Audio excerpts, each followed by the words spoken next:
I did not expect Apple to make a laptop like this. The MacBook Neo feels almost out of character for the company at first. For years, you wanted a MacBook, you were usually looking at a starting price of $999 US. Sure, older models like the MacBook Air M1 could fall to around $699 US on sale, but that was still far above what most budget buyers were shopping for. The MacBook Neo starts at just $599 US for education, which is a huge jump downward. That is $500 less than the new MacBook Air M5.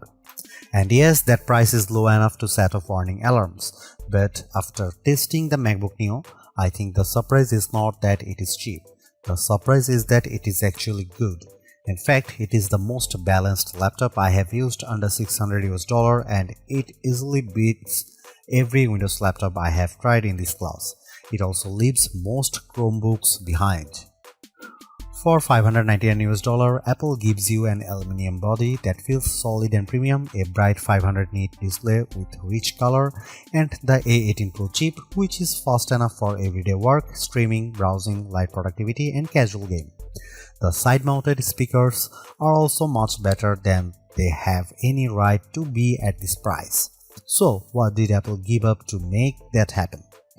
Where does this laptop fit in the wider market? And should you actually buy it?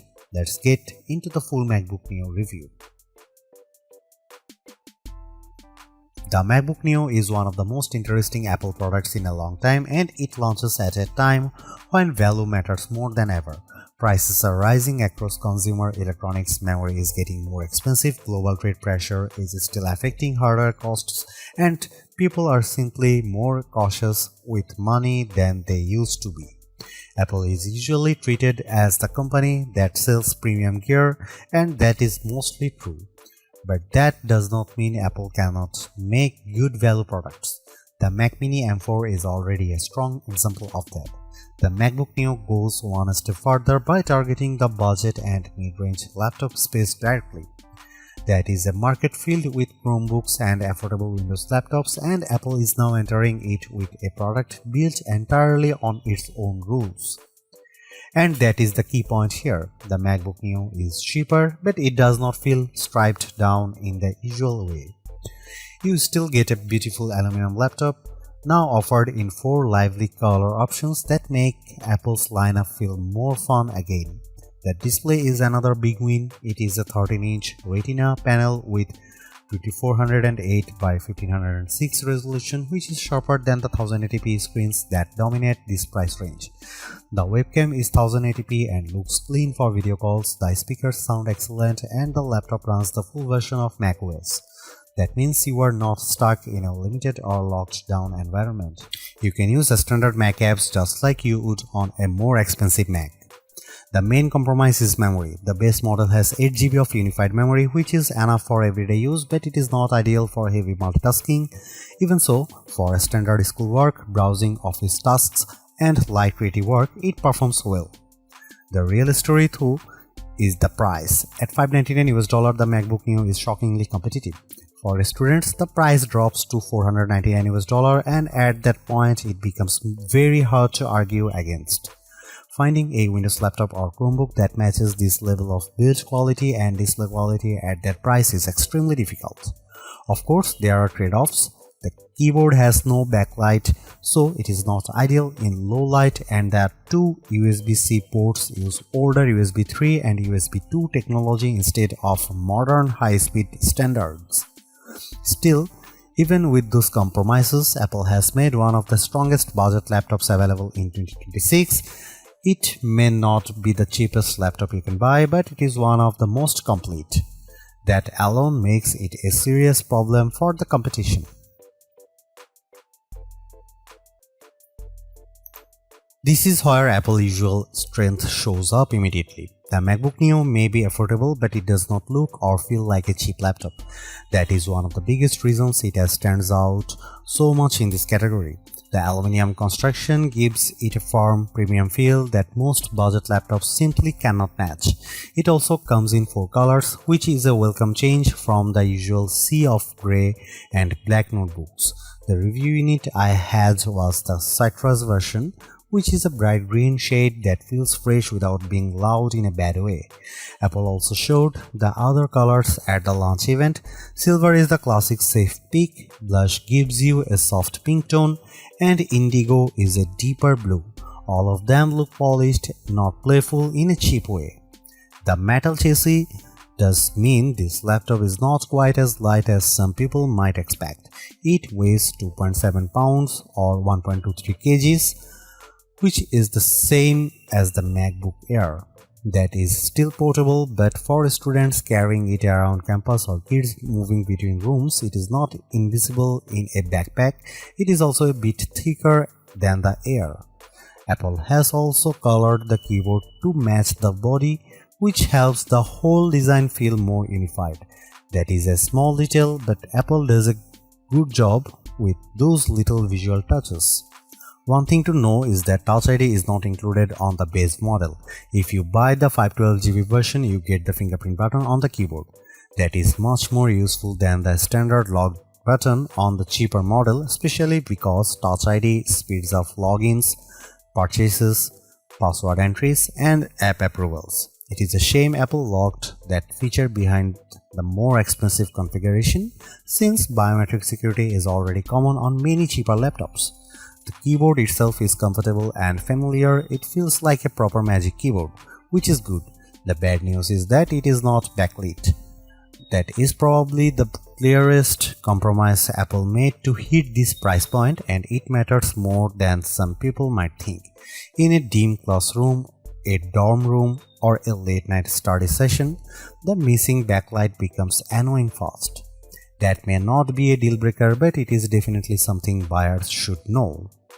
On the left side, you get two USB-C ports. These are also used for charging because there is no MagSafe 3 here. At first glance, the ports look the same, but they are not.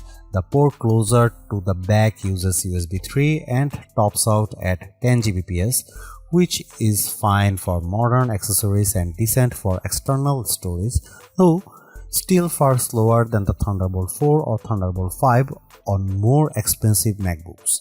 You can plug in a 4K 60Hz monitor through it, which is useful. The second USB-C port uses USB 2, which is far slower and only really suitable for basic accessories like a mouse or keyboard. That means the two ports may look identical, but they do very different jobs. This is one of the strangest cost-saving choices Apple made. It works, but it is not elegant.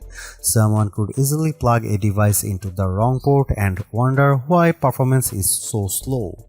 Even if the logic makes sense from a cost perspective, USB 2 in a 2026 laptop feels hard to defend.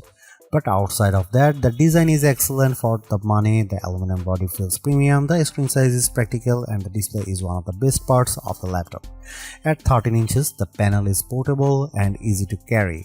At 2408 by 1506, it is sharper than the standard budget laptop display. At 500 nit, it is bright enough to use in a lot of different environments, and with support for 1 billion colors, the image looks rich and vibrant. If you are used to cheap laptops with dim, flat, washed-out panels, the MacBook Neo will feel like a major step up. It is one of the best displays you can get on an affordable laptop and maybe the best overall.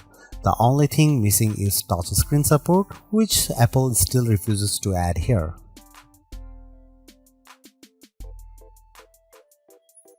The MacBook Neo's performance story is unusual, but it makes sense once you look at the pricing. Instead of using an M series chip, Apple chose the A18 Pro, the same chip that powered the iPhone 16 Pro. On paper, that sounds strange. In practice, it is a smart cost-saving move. Apple has been building mobile chips for much longer than its computer chips, and the latest iPhone silicon is extremely capable. For a budget laptop, that may be a better approach than using a weak conventional laptop chip that struggles under normal use. Using an older iPhone chip lets Apple keep the price down while still delivering strong everyday performance. You might wonder why Apple did not simply use an older M chip like the M1. The company says the A18 Pro has a 16-core neural engine that is better suited for on-device AI work, including Apple Intelligence features inside macOS. The M1 is not as strong in that area, and the A18 also uses faster memory, so the choice is more deliberate than it first appears. Because the A18 Pro is still a 64-bit ARM chip, you are not getting some limited phone-only system here. The MacBook Neo runs full macOS, which means standard Mac apps work normally. And that matters. This is not a lockdown machine like many Chromebooks, which are limited to a narrower set of apps, or Windows 11s laptops, which are restricted in annoying ways and often push you toward Microsoft Store downloads and Edge browsing. The MacBook Neo avoids that kind of frustration completely. For everyday use, the experience is very good. macOS runs smoothly enough, and while it is not as fast as a MacBook Pro, it is still impressive for a machine this affordable. I would recommend keeping the workload light and realistic. Use built-in apps, office software, browsing, streaming, and basic creative tools, and the Neo behaves well. I tested it with GarageBand and Keynote, and both worked without issue. That is exactly the kind of software this machine is meant to handle. It can also go further. I installed Steam, which needs Rosetta on non-Intel hardware, and it ran fine. That shows how open the Neo is compared with Chromebooks and other budget systems. You are not trapped inside a limited app ecosystem. Apple's ecosystem integration is also fully intact.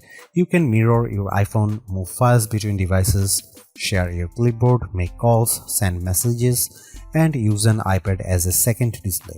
I even tested it with the new M5 iPad Pro, which is very uneven pairing in terms of price, but the feature worked great. That is one of the best things about the MacBook Neo. It still feels like a real Mac, not a cheaper version of one. The limits are mostly about hardware. If you want heavy 3D rendering, serious video editing, or a big creative workload, this is not the right machine. It can do a lot, but it is not meant to do everything. The 8GB of unified memory is the biggest technical concern. Unified memory is shared across the system and graphics, so once you start opening multiple apps or using more demanding workloads, it fills up quickly. During my testing with Safari, Keynote, GarageBand, and a Steam download running, memory usage reached roughly 6.48 GB to 7 GB. That is very close to the ceiling. And once memory is maxed out, the system slows down. There is no upgrade path here, and you cannot just add more RAM later. So the memory choice has to work for your needs from day one. For light users, it is probably enough. For heavier multitaskers, it is not. If you are planning to use the laptop for more demanding work, the MacBook Air M5 is the better choice because it starts with 16 GB of unified memory. The Neo is a good machine, but it is not built for high-pressure workloads. Gaming is possible too, though not in a high-end way. I got Cyberpunk 2077 running at a playable 30 FPS using the For This Mac preset. It was heavily reduced visually with many settings turned low or off, but the fact that a fanless $599 laptop can do that at all is genuinely impressive. It also plays iPhone and iPad games very well, which makes more sense for this hardware. Overall, the performance is strong for the money. It is good for school, web work, media, and light productivity.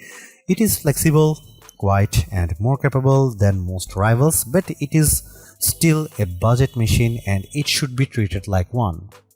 One more plus, it is fanless. That means silent operation, which is a big deal when you compare it with budget Windows laptops that often becomes noisy under load. The MacBook Neo is the best budget laptop you can buy right now. It sits at the higher end of the budget category, but the quality gap between it and most Windows laptops or Chromebooks at the same price is hard to ignore. The MacBook Neo looks better, feels better, and performs better in daily use. The display is excellent, the speakers are unusually good, and the overall experience feels far more premium than the price suggests. What Apple really nailed here is the software side. This is not a watered down Mac experience. You still get full Mac OS, broad app support, and the normal Apple ecosystem features that makes MacBooks so useful in the first place. Yes, there are compromises. The memory is limited, the keyboard has no backlight, and the USB-C setup is odd, but those trade-offs are easier to accept when the rest of the machine is this well executed. In the end, the MacBook Neo is exactly what a budget MacBook should be. Simple, capable, polished, and worth the money.